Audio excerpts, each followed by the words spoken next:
हर हर महादेव सभी को। भारतवर्ष में एक प्रतापी और दानी राजा राज्य करता था।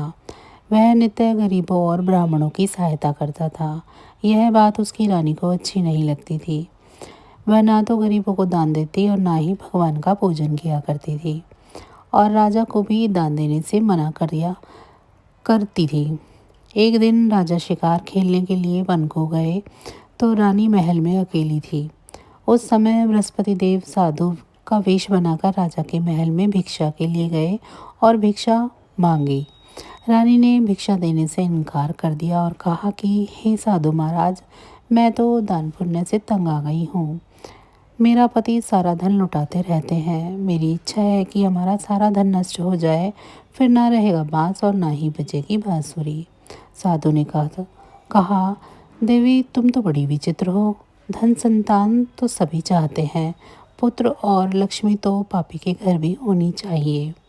यदि तुम्हारे पास अधिक धन है तो भूखों को भोजन करा दो, प्यासों के लिए प्याऊ बनवाओ, मुसाफिरों के लिए धर्मशालाएं खुलवाओ।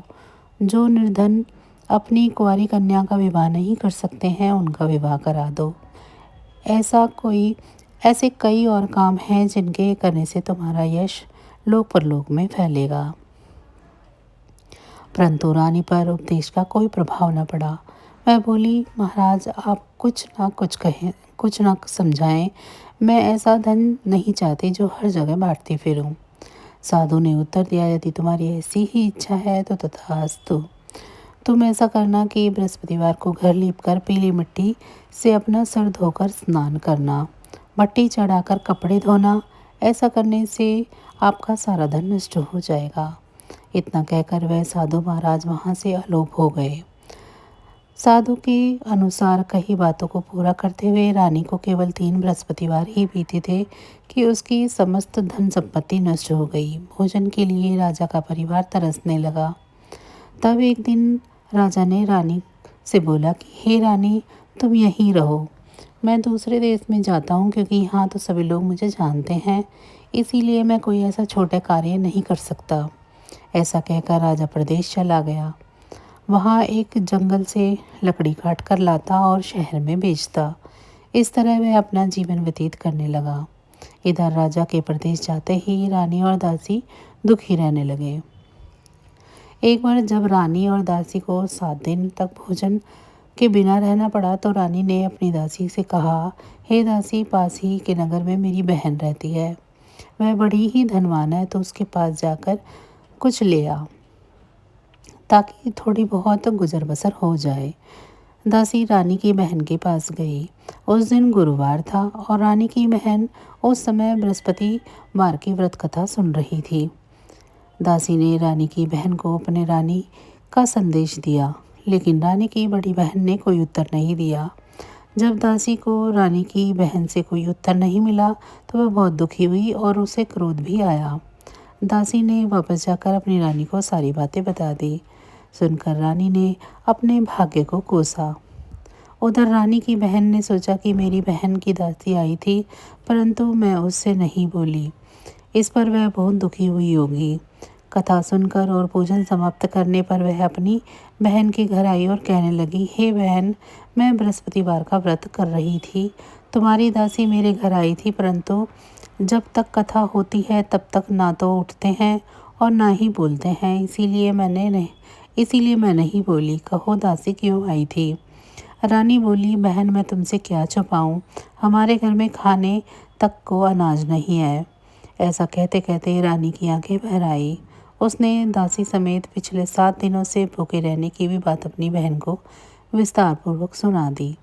रानी की बहन बोली, देखो बहन, भगवान बृहस्पति देव सबकी मनोकामना पूर्ण करते हैं। देखो शायद तुम्हारे घर में अनाज रखा हो। पहले तो रानी को विश्वास नहीं आया, पर बहन के आग्रह करने पर उसने अपनी दासी को अंदर भेजा तो सचमुच अनाज से भरा एक घड़ा मिला। यह देखकर रानी की दासी को बड़ी हैरानगी हुई।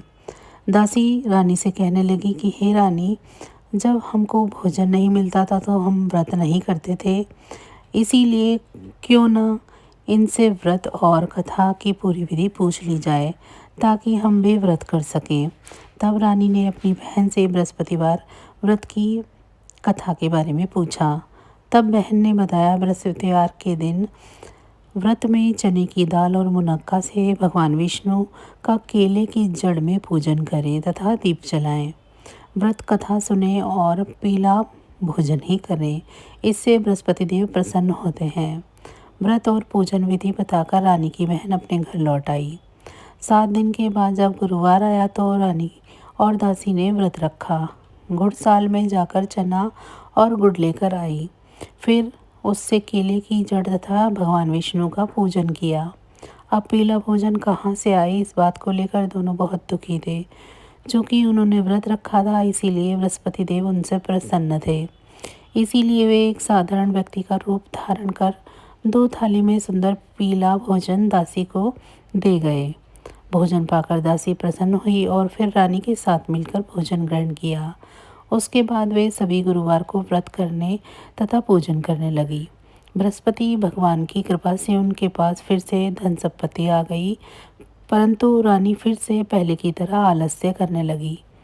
तब दासी बोली, देखो रानी, तुम पहले भी इस प्रकार आलस्य किया करती थी, तभी धन रखने में कष्ट होता था। इस कारण सभी धन नष्ट हो गया, और अब जब भगवान बृहस्पति की कृपा से धन मिला है तो तुम्हें फिर से आलस्य होता है। रानी को समझाते हुए दासी कहती है कि बड़ी मुसीबतों के बाद हमने यह धन पाया है, इसीलिए हमें दान पुण्य करना चाहिए, भूखे मनुष्यों को भोजन कराना चाहिए और धन को शुभ कार्यों में खर्च करना चाहिए, जिससे तुम्हारे कुल का यश बढ़ेगा, स्वर्ग की प्राप्ति होगी और पितृ प्रसन्न होंगे। दासी की बात मानकर रानी अपना धन शुभ कार्यों में खर्च करने लगी, जिससे पूरे नगर में उसका यश फैलने लगा। बृहस्पतिवार व्रत कथा के बाद श्रद्धा के साथ आरती की जानी चाहिए। इसके बाद प्रसाद बांटकर उसे ग्रहण करना चाहिए। एक दिन राजा दुखी होकर जंगल में एक पेड़ के नीचे आसन जमाकर बैठ गया। वह अपनी दशा को याद करके व्याकुल होने लगा। बृहस्पतिवार का दिन था। एकाएक उसने देखा कि निर्जन वन में एक साधु प्रकट हुए। वह साधु वेश में स्वयं बृहस्पति देवता थे। लकड़हारे के सामने आकर बोले कि हे लकड़हारे, इस सुनसान जंगल में तो चिंता मग्न क्यों बैठा है। लकड़हारे ने दोनों हाथ जोड़कर प्रणाम किया और उत्तर दिया, महात्मा जी, आप सब कुछ जानते हैं, मैं क्या कहूँ। यह कहकर रोने लगा और साधु को अपनी आत्मकथा सुनाई। महात्मा जी ने कहा, तुम्हारी स्त्री ने बृहस्पति के दिन बृहस्पति भगवान का निरादर किया है, जिसके कारण रुष्ट होकर उन्होंने तुम्हारी यह दशा कर दी है। अब तुम चिंता को दूर करके मेरे कहने पर चलो तो तुम्हारे सभी कष्ट दूर हो जाएंगे और भगवान पहले से भी अधिक संपत्ति देंगे। तुम बृहस्पति के दिन कथा किया करो। 2 पैसे के चने मुनक्का लाकर उसका प्रसाद बनाओ और शुद्ध जल से लोटे में शक्कर मिलाकर अमृत तैयार करो। कथा के पश्चात अपने सारे परिवार और सुनने वाले प्रेमियों में अमृत व प्रसाद बांटकर आप भी ग्रहण करो। ऐसा करने से भगवान तुम्हारी सभी मनोकामनाएं पूरी करेंगे। साधु के ऐसे वचन सुनकर लकड़हारा बोला कि हे प्रभु, मुझे लकड़ी बेचकर इतना पैसा नहीं मिलता जिससे भोजन के उपरांत कुछ बचा सकूं। मैंने रात्रि में अपनी स्त्री को व्याकुल देखा है। मेरे पास कुछ भी नहीं जिससे मैं उसकी खबर मंगा सकूं। साधु ने कहा, हे लकड़हारे, तुम किसी बात की चिंता मत करो। बृहस्पति के दिन तुम रोजाना की तरह लकड़ियां लेकर शहर को जाओ। तुमको रोज से दोगुना धन प्राप्त होगा, जिससे तुम भली भांति भोजन कर लोगे तथा बृहस्पति देव की पूजा का सामान भी आ जाएगा।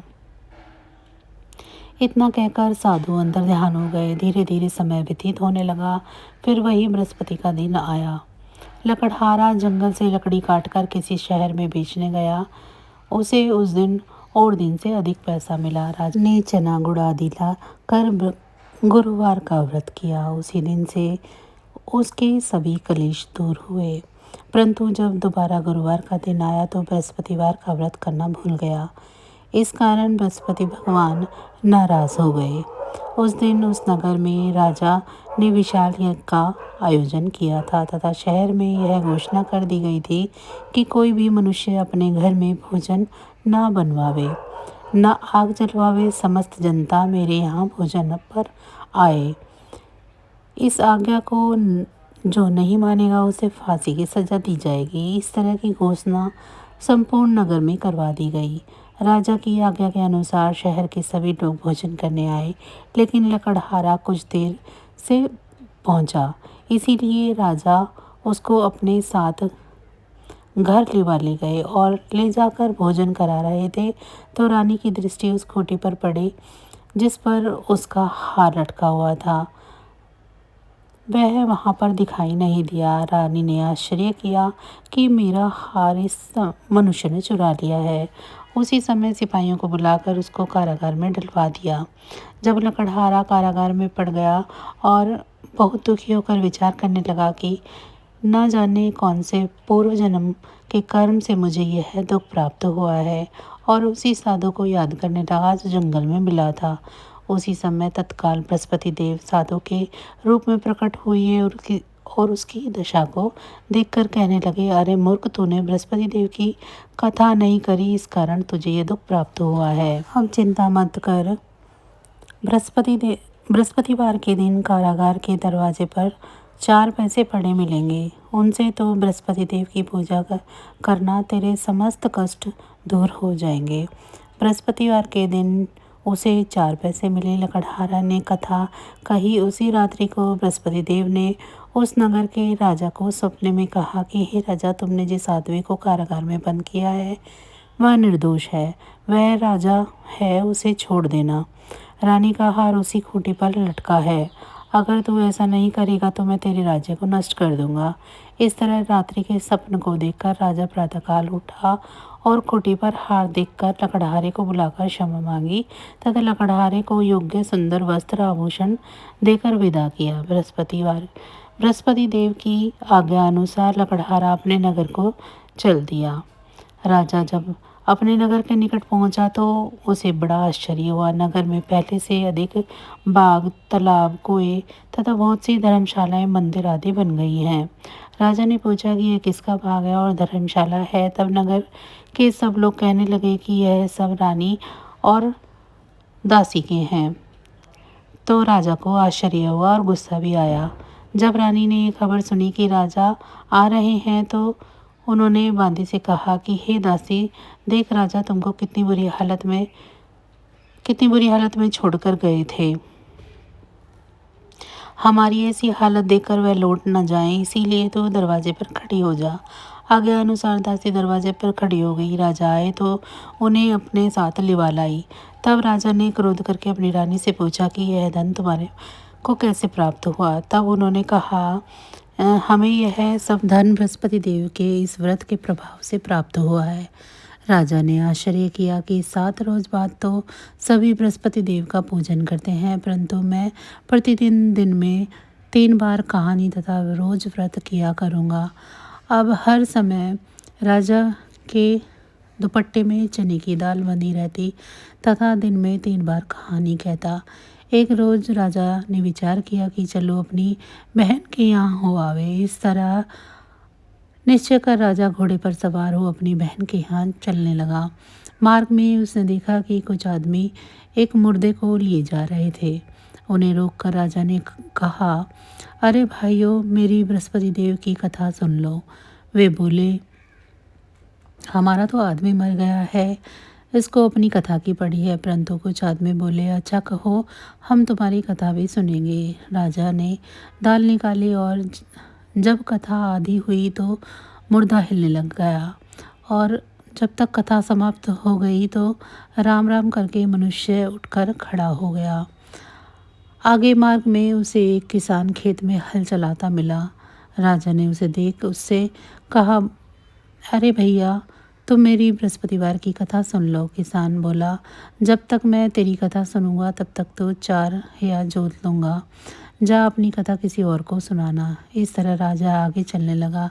राजा के हटते ही बैल पछाड़ खाकर गिर गए तथा किसान के पेट में बड़ी जोर से दर्द होने लगा। उस समय उसकी माँ रोटी लेकर आई। उसने जब यह देखा कि अपने पुत्र से सब हाल पूछा और बेटे ने सभी हाल कह दिया। बुढ़िया दौड़ी दौड़ी उस घुड़सवार के पास आई और बोली कि मैं तेरी कथा सुनूंगी तो अपनी कथा मेरे खेत पर चलकर सुनाना। राजा ने बुढ़िया के खेत पर जाकर कथा कही, जिसके सुनते ही वह बैल उठ खड़े हुए तथा किसान के पेट का दर्द भी बंद हो गया। राजा अपनी बहन के घर पहुंचा। बहन ने भाई की खूब मेहमान नवाजी करी। दूसरे रोज प्रातःकाल राजा जगा तो वह देखने लगा कि सब लोग भोजन कर रहे हैं। राजा ने अपनी बहन से कहा, ऐसा कोई मनुष्य है जिसने भोजन नहीं किया हो, वह मेरी बृहस्पतिवार की कथा सुन ले। बहन बोली, हे भैया, यह देश ऐसा ही है। यहाँ लोग भोजन करते हैं, बाद में अन्य काम करते हैं।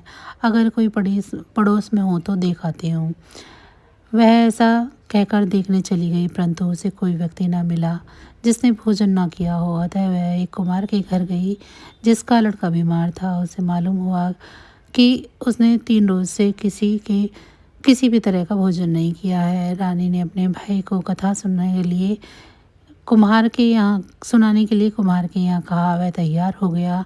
राजा ने जाकर बृहस्पतिवार की कथा कही, जिसको सुनकर वह लड़का ठीक हो गया। अब तो राजा की प्रशंसा होने लगी। एक रोज राजा ने अपनी बहन से कहा कि हे बहन, हम अपने घर को जाएंगे, तुम भी तैयार हो जाओ। राजा की बहन ने अपनी सास ने कहा कि चली जा, परंतु अपने लड़के को मत ले जाना, क्योंकि तेरे भाई की कोई औलाद नहीं है। बहन ने अपने भैया से कहा कि हे भैया, मैं तो चलूंगी पर बालक नहीं जाएगा। राजा बोला कि जब कोई बालक नहीं चलेगा तो तुम्हें क्या करोगी।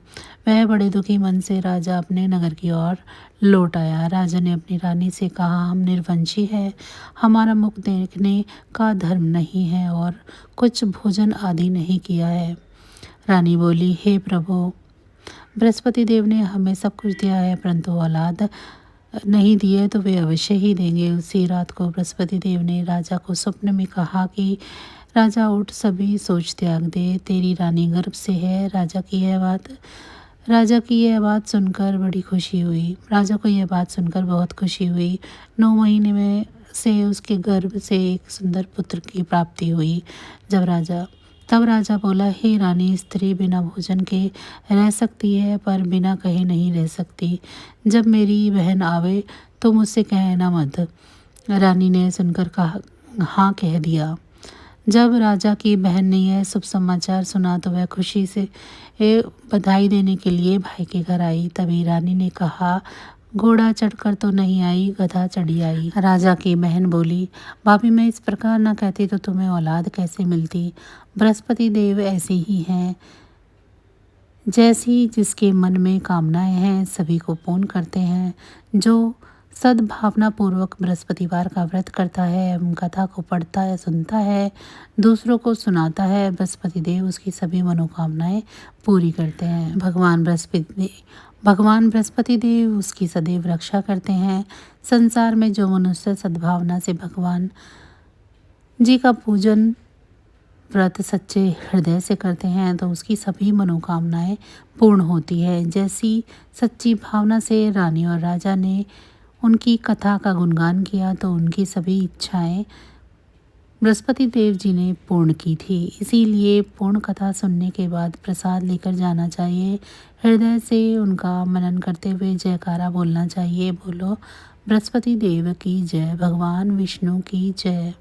तो बस आज की जानकारी इतनी ही थी। फिर मिलेंगे हम आपको ऐसी ही किसी अन्य जानकारी के साथ अगली वीडियो में। तब तक अगर आपको मेरी जानकारी अच्छी लगी है तो वीडियो को लाइक करें। चैनल को अभी तक सब्सक्राइब नहीं किया है तो चैनल को सब्सक्राइब कर लें और कमेंट बॉक्स में जय श्री विष्णु ज़रूर लिखें। इसी के साथ भगवान विष्णु जी की कृपा दृष्टि आप सभी पर सदैव बनी रहे। आप सभी का बहुत बहुत धन्यवाद।